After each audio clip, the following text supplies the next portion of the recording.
alam nyo, habang tayo nakantabay po sa isang importante pahong panayam dito po sa pangyayaring ito. Ito na ngayon, nasa atin na pong linya kasi sila po lumipad papunta ho ng Jensan kahapon para alamin po sa kanyang kumbaga sa kanya pong turf, no, sa kanya pong responsibility, sa kanya pong departamento nakaatang itong mga facilities na ito. Itong una, yung airport sa Jensan. Nasa linya ngayon si Secretary Banoy Lopez ng DOTR. Magandang umaga po, Secretary. Hi, magandang umaga po Manong Ted at Ma'am Chacha sa lahat po na nakikinig at nanonood po ng inyong Good morning po. Thank you for being on the show. Alam namin busy-busy po kayo ngayon sa pag-iikot, no? Sec Banoy, para lang po mas malinaw, kasi kanina doon sa balita namin ang sinasabi, 1 week pa daw yung kinakailangan bago po talaga maging operational itong General Santos Airport. Pero doon po sa naging assessment ninyo, pwede na nga po ba yung mabuksan this week or anytime? Mga ilang days po kaya? Yes ma'am, no. Liliwanagin ko lang po, no. So, kahapon nagpunta po tayo doon. So, ang una po natin ginawa, nagdala po tayo ng mga structural engineers po natin independent. First, to check the runway, which is operational. Okay yung runway, wala masyadong damage. As in, talaga walang damage except for the apron, pero negligible damage lang. Now, yung sa tower po kasi, mga pitak-pitak po na nangyari. So, we have to check kung talaga it involves the structural integrity of the tower. Based on our report po ng ating mga structural engineers, they submitted the certification last night, okay po yung tower natin. Kailan lang ayusin some of the corrective measures, parang po yung salamin dun sa mismo tower. Nabasag po kasi yun at delikado po yun kung di papalitan. Kasi kapag malakas ang hangin, ay delikado yung mga empleyado natin sa loob ng tower. So inaayos na po ngayon. Then yung PTB po, yun po yung talaga the passenger terminal building po. Yun po talaga yung maayos. Kumbaga malaki yung significant damage po ang nangyari doon. Nonetheless po, since okay yung runway, ang ginawa po natin since yesterday po, pinayagan natin yung mga sinasabi nating military flight, humanitarian flight, cargo flight, and all gen aviation flights kasi hindi naman po ginagamit yung PTB. So last night din po, Ma'am Chacha, we received a certification from the structural engineers company na pwede po yung PTB natin. Kumbaga, no major damage structural foundation ng PTB natin. Okay. Pero ang laki po na mga tama na makisame, basag yung mga salamin. So ang ginawa po natin yesterday po, no, together, nagpadala na rin po tayo ng mga airlines representatives. We designated an area po kung saan we can resume partial operations.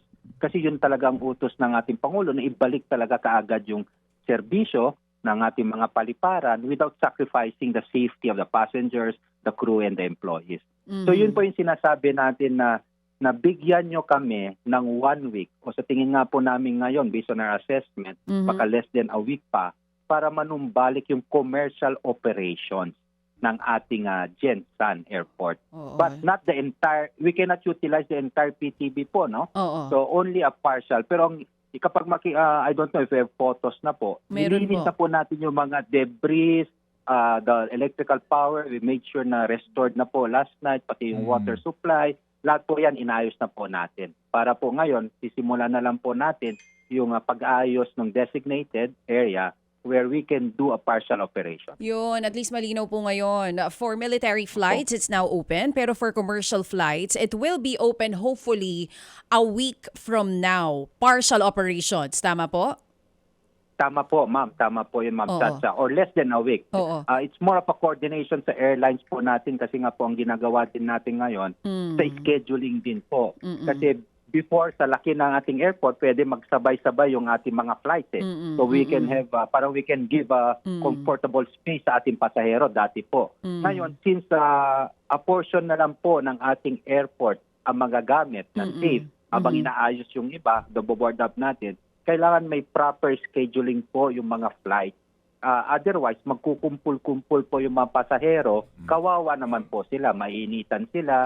At saka pati yung paglilipat ng ating mga x-ray, yung mga baggage screening, yun yung po inaayos natin. And that will take some time po, siguro another 3 or 4 days para maayos po namin. Pati yung cable wiring po ng mga airlines din natin. Oo. Sec, ito hong airport na ito kasi, ito ay luma na inayos, di po ba? Nagkaroon dito ng improvement. Ano po? Tama po. Nagsimula ito yata 2019 hanggang 2022? Tama po, Manong Ted. Tama Oo, po. oo. I agree po. Oh. Sino kontraktor niyan? Ang contractor po is VTLAW. Ha? VTLAW ang last na na-check ko. VTLAW. Oh, local ho ba ito sa Gensan o ito po ay quadruple A, kumbaga na kontratista na nationwide? It's a nationwide po, pero I think their roots is from Mindanao area po, yung Okay. VTLAW. Ito ba isako pa ng kanilang warranty? Hindi na po. The first question I asked also the defect liability period. No?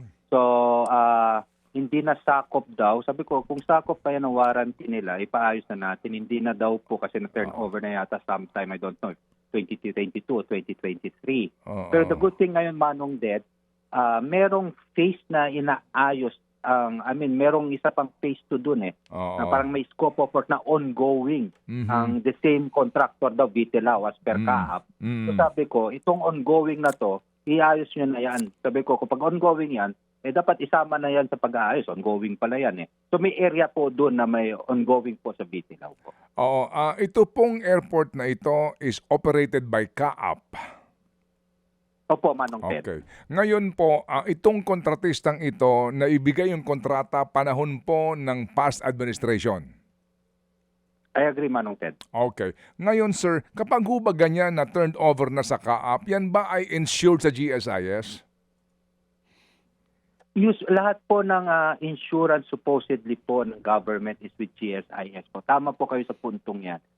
Manong Ted, I have to check with CAAP of the property insurance kapag meron first, no? If it's properly insured, the proper insurance, and second is with GSIS or any other insurance for that matter. Pero tama po kayo sa rule, mga ganito pong mga paliparan natin, dapat po naka-insured po yan. Opo, kasi nga po yung gastos dito Ngayon Tama po. ngayon po nakikita namin malaki-laki ang kanyang damage doon sa loob, although gladly yung kanyang structural po nakatindig pa at kaninyo maayos pa at pwede pa ho itong gamitin. Ngayon po, sino ang gagawa nito? Sino ang contractor nito? Kasi malaki-laking trabaho po ito at may gastos po dito. This will be under emergency procurement po ang gagawin natin. Ngayon, in-house po muna yung, ganito po Manong Ted, no? Yesterday po, the first thing I asked, magkano ang sa tingin nyo estimated cost na kakailanganin dito? Kasi isa po sa mga ni-require po natin, palitan na yung mga salamin. Yung mga salamin po kasi doon is ordinary glass yung mga windows and everything. At sumasabog po yun kapag may lindol o may typhoon. Dapat yun kahit na tempered po dapat yung glass or may film na nakalagay. Para kapag ganitong malindol, kahit nababasag, hindi sumasabog. So yun po, dinadagdag na. Hindi tempered glass ang ni-require ng DOTR dati? Hindi po tempered yung mga salamin. Hala? Paano naman nangyari? Hindi po tempered. Hindi po tempered. And I have to be honest with that po. Hindi po tempered. Sandali lang. Paki-check niyo po yan. Hindi naman po sa naghahanap tayo ng butas sa mga nagdaan. Pero saka naman nakakita ng ganyang pasilidad, hindi tempered glass. Lahat po yan. Standard yan. Dapat tempered glass. Pag may nangyari po, kahit nasa bagyo, kapag ganyan, dapat talaga tempered glass. Paano? Baka naman hindi nag-comply yung... Can you check on the contract, please? I will po, Manong Ted. Kaya moving forward, sabi ko nga, kapag malaki gastos, ang pinagawa ko po kagad ngayon is kahit nailagyan ng tint or film, kahit paano yung mga existing glasses hindi basag. Kasi nga po, for budget constraints din, para at least kung merong ganito, kahit sumabog, merong panghawakan. Hindi siya talagang sasabog, hindi siya magkakalat. So yun yung mga ginawa natin mitigating measures po ngayon, no, na sa tingin ko doable kaagad. Pero I will check po, Manong Ted, as to the terms of reference po, kung talaga there was a specific requirement as to the tempered glass po dapat. That's why po we call the attention po na dapat tempered na po mga ganito kasi napakadelikado. Opo, kasi kung nangyari yan as in bigla may mga tao doon, yung debris, yung mga salamin, makakapinsala po yun. Anyway, sige po. So sa ngayon, sir, kaninyo, baka pwede po mag-operate po ito kahit na portion lamang. Who will decide Diyan, yung local na po diyan na ka-up ngayon kung kailan sila magpapalipad na ho ng mga commercial flights? Hindi, kami na rin po, DOTR at saka yung dito, yung head office. As a matter of fact po, no, sabi, may coordination na rin with CAD na papuntahin na rin yung mga airlines kasi they have to do their own risk assessment. At sila din po maglilipat ng mga cable wirings nila. So baka in the next few days po, kailangan namin bumalik para ma-check mismo po, ako po personally, yung operations na po, yung commercial operations na po ito. At yung habulin ko lang po talaga, Manong Ted, is the convenience of the passengers kasi talagang hindi kakayanin kapag nagkumpul-kumpul, mainit po yung panahon yun. Kawawa din yung mapasahero. Opo. Meron na ho kayong paunang estimate magkano kailangan yung pera to repair? The initial estimate nila is 150 million kasi po pati yung kisame po kasi napakabigat, no? So sabi ko kapag babaguhin natin yung kisame ano to po from the engineers themselves, my structural engineer, sabi nila napakabigat ng kisame kaya kapag lumlindol talagang bibigay yan. Dapat yan mga gypsum, mga ganun light materials daw. So sabi ko since ayusin na natin itong kisame, ayusin nyo ng buo. So yun, 150, but meron kaming, I spoke to Kaap, meron silang parang akin to a quick response fund in the amount of 35 million. Ipapauna na namin yung budget na yon, yung 35 million, para masimulan lang. And another thing po na ginawa natin, Manong Ted, mindful of the fact din po na magkukulang na po kami ng mga laborers, kasi nga po, siyempre, madaming inaasikaso sa Gensan, pati po yung materials. So nagpadala na kami yesterday po ng mga ibang materyales from Davao po. So yung mga Davao Airport personnel po natin, yung GM doon, kinausap natin na magpadala ng mga ibang laborers kahit mga in-house para lang po mabilis ang pagkukumpuni ng ating airport. Kaya nga po the whole night po, malinis na po, wala na pong debris, inaayos na rin po yung mga wiring. Mga concessionaires po, pinapunta na natin ngayon to secure their respective areas na rin po. Okay. Wala na hong iba pang damage po sa ibang airports under your turf po. Ito ho bang Cagayan de Oro City Airport, hindi sa inyo? Sa amin din po, Okay naman siya? under Kaap din po. Okay naman po, ang talagang malaki talaga po ang damage is General Santos. So, nung Monday po, may initial assessment na po kaagad right after the earthquake, mga afternoon ng Monday. Nakatanggap na tayo ng ulat kung ano yung talaga sa pagdating sa ating paliparan, yung talaga may malaking damage po. Gensan po yung talagang significant po. So yun po yung pinunta natin kaagad. Okay, sige po. Maliban kung may tanong ka pa sa airport. Sir, yung pong Makar Wharf, yung pong yung ating diyan, PPA managed port sa Gensan. Malaki ho itong port kasi diyan tayo lalabas-masok ng ating tuna. Kumusta po 'yon? Pinuntahan din po natin yesterday po yung base port natin dito sa Gensan po, no. So malaki po yung damage din dyan. Hindi lang po yan. Meron po tayong pantalan din sa Balut Island na hindi pa namin mapuntahan at saka yung Sarangani because of the inaccessible pa po yung kalsada. But yung Gensan po, yung base port po natin, no, yung mga empleyado po natin, they're holding office po ngayon sa parang covert court po nila kasi baka yung building condemned na. Matagal na yung building, ang dami ng cracks. So nagpadala po tayo ng structural engineers din also, no? One from PPA itself and another one is an independent structural engineer company para ma-check not only the edifice po, yung mga building itself, pero mas lalo po yung sinasabi nating wharf, pati yung mga berth, daungan. Kasi po, we have to check also the underwater po, yung mga pilote. Kasi based on the report that we received po, yung tubig mismo parang lumabas po talaga sa apron ng ating mga wharf. Talagang mula sa ilalim po. So kailangan i-check yung pilote kung ano ba na talaga nangyari. Either can this be restored or talagang papalitan na nabuo. So give us a day or two po, Manong Ted, kasi we will base our kung kailan makukumpuni po yan, dependent po sa ating report sa structural engineers. Pero yung ating ang moving forward natin, if we can do like a partial operations also lang po, no, gagawin po namin kaagad yan habang kinukumpuni natin yung mga malalaki po yung damage based on the report of the structural engineers. At doon na tuna po, Manong Ted, ang pagkakaalam, same question po that we asked GMJ, hindi po yan dumadaan sa PPA ports po natin. More of the fish port po yan, under DE po. So ang kagandahan naman po, we did not receive, as of now po, no, we haven't received any report pa na may damage naman pagdating sa ating mga fish port. Okay, sige, good po. So, so far po sa inyong under the OTR, maliban dito po sa Fishport, maliban po sa airport na ito, meron pa ho ba kayong naobserbahan doon na nagkaroon ng problema under the OTR? It's more of Manong Ted, yung paano namin yung stopgap measure po natin. So yung pagpunta po ng mga pauwi po ng Gensan na hindi magamit yung paliparan po natin, no?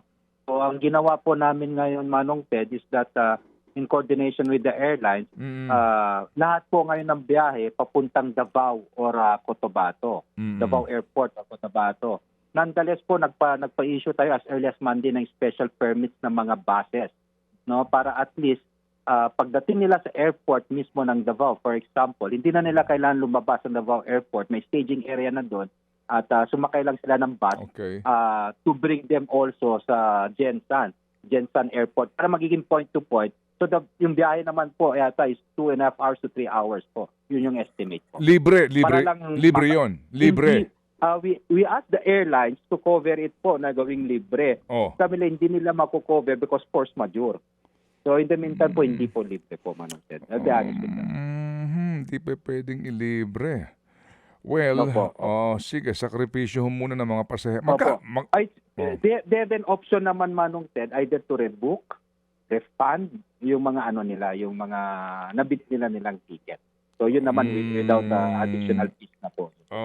Okay, sige po. Sige, yung Cotabato Airport po, walang problema. Wala po report sa akin na may problema. Kung meron mang Manong Ted, negligible po. Siguro karak lang ng mga palitada, mga plastering. Opo. Sige. Kailan po pumunta si Presidente? Meron ba kayong advice? Ang pagkakaalam ko po, Manong Ted, today po, pupunta po ang ating Pangulo din po sa Gensan ko. Okay, sige po. So we made sure po yesterday na malinis na po lahat ng debris. So inayos na po namin yung airport po. All right. Hindi kayo kasasama? Hindi po, Manong Ted. Hindi po kasama, Manong Ted. Parang bumubulong na lang si Secretary. Parang hindi ako sasama. Busy si Sec Banoy. Bibiro lang ho kami. Bibiro lang. Sige po. Salamat po na marami, Sec Banoy, sa inyo pong report sa amin at para din po malaman ng bayan ang inyo pong ginagawa sa DOTR at ito nga pong problema malaki dyan sa Gensan Airport. Salamat po, Sec Banoy. Thank you po, Manong Ted at Ma'am Chacha. Magandang umaga po. Thank you. Thank you, Sec Banoy Lopez ng DOTR. Mga kapatid, patuloy po kayong tumutok sa 105.9 True FM para sa totoong balita, impormasyon, music and entertainment. Mag-subscribe sa aming YouTube channel at podcast at sundan nyo kami sa Facebook, Instagram, X at TikTok sa True Network PH. Bisitahin din po ang aming official website, truefm.ph. At panoorin din kami sa True TV Signal, Channel 19. Kami po ang 105.9 True FM. Laging true sa'yo, kapatid.